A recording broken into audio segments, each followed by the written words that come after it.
Hello students welcome back to my YouTube channel tech of MH केनेकुआ हल আজি তোমালোকৰ হৈ যোৱা অংক পৰীক্ষা কমেন্ট কৰি জনাবলৈ নাপাহৰিবা। আজি তোমালোকৰ অংক পৰীক্ষা আছিল আৰু অংক পৰীক্ষা দুটা পাৰ্টছত কোৱেশ্চন আহিছে। এটা হল এমসিকিউ টাইপৰ কোৱেশ্চন আৰু এটা হল থিওৰি টাইপৰ কোৱেশ্চন।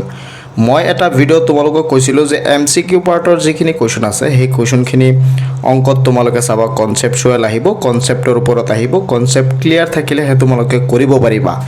আৰু যিখিনি তোমালোকৰ থিওৰি পাৰ্টৰ কোৱেশ্চন আছে এই থিওৰি পাৰ্টৰ কোৱেশ্চনখিনি তোমালোকৰ অলপ কিতাপৰ পৰা আহিব লগতে কিতাপৰ উদাহৰণৰ পৰা আহিব। ম্যাক্সিমাম কোৱেশ্চনে তোমালোকৰ সহজ আহিব।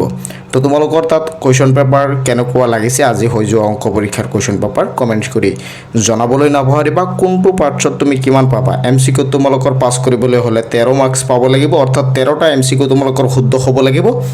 আৰু থিওৰি পাৰ্টত পাস কৰিবলৈ হলে তোমালোকৰ 14 মাৰ্ক স্কোৰ কৰিব লাগিব। 14 মাৰ্কৰ অংক অন্তত তোমালোকৰ কৰিব লাগিব, তেনেহলেহে তুমি থিওৰি পাৰ্টত পাস কৰিব পাৰিবা। তো মুঠৰ ওপৰত তুমি কিমান মাৰ্কছৰ কোৱেশ্চন কৰি আহিছা কমেন্টছ কৰি জনাবলৈ নাপাহৰিবা। আৰু বহুতে জানিব বিচাৰা যে অংকত গ্ৰেছ মাৰ্ক দিয়ে নে নাই। তো এই বিষয়ে মই প্ৰমাণ সহকাৰে এটা ভিডিও মোৰ চেনেলত অলৰেডি বনাই আপলোড কৰি থৈ দিছোঁ যে অংকত প্ৰিভিয়াছ ইয়াৰবোৰত কেনেকুৱা ধৰণৰ গ্ৰেছ মাৰ্ক দিছে, কিমান নম্বৰ গ্ৰেছ হিচাপে দিছে, এই বিষয়ে মই অলৰেডি ভিডিও বনাই মোৰ চেনেলত আপলোড কৰি দিছোঁ। যদি তুমি ইচ্ছা কৰা তেনেহলে এই ভিডিওটো ডেসক্ৰিপশন বক্স চেক কৰিলে সেই ভিডিওটো পাই যাবা, য'ত মই তোমালোকক দেখুৱাইছোঁ যে অংক পৰীক্ষাত কিমান নম্বৰ গ্ৰেছ হিচাপে দিয়া হয়। নহলে এই ভিডিওটোৰ শেষত ইন ডিসক্ৰিপশনত সেই ভিডিওটো আহি যাব, সেই ভিডিওটো চাই তোমালোকে চাব পাৰিবা অংকত কিমান নম্বৰ গ্ৰেছ হিচাপে দিয়া হয়। তো কমেন্টছ কৰি জনাবলৈ নাপাহৰিবা। মোৰ চেনেলটো সাবস্ক্ৰাইব কৰি ৰাখিবা পৰৱৰ্তী ভিডিও পাবলৈ।